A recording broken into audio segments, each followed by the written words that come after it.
Yeah, look at that.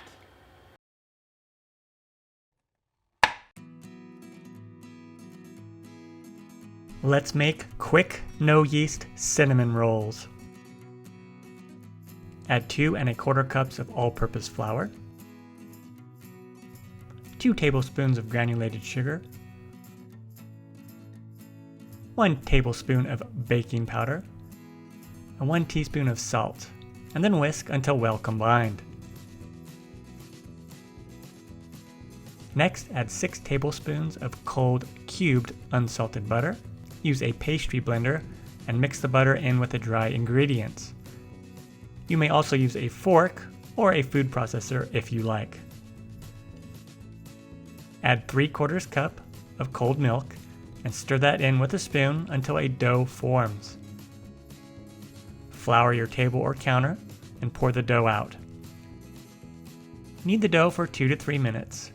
Add a little flour as necessary to keep it from sticking to your hands.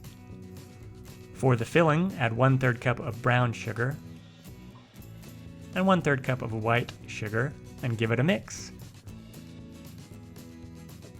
Add 2 teaspoons of ground cinnamon,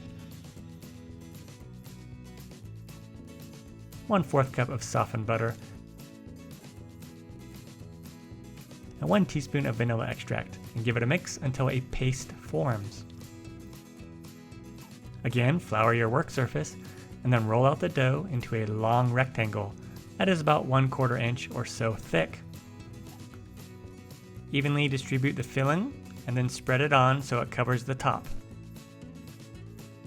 Roll it up into a long, tight log.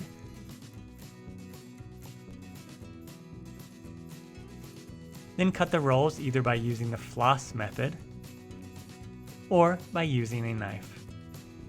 Place the rolls in a buttered 13 by 9 inch baking pan or a 12-inch round baking pan.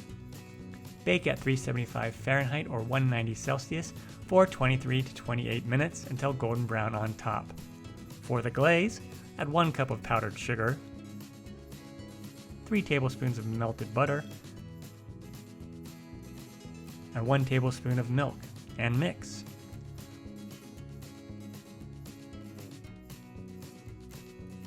Pour the glaze evenly over the tops of the cinnamon rolls.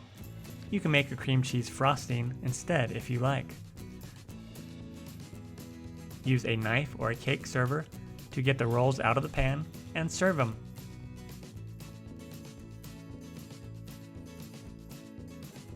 Enjoy!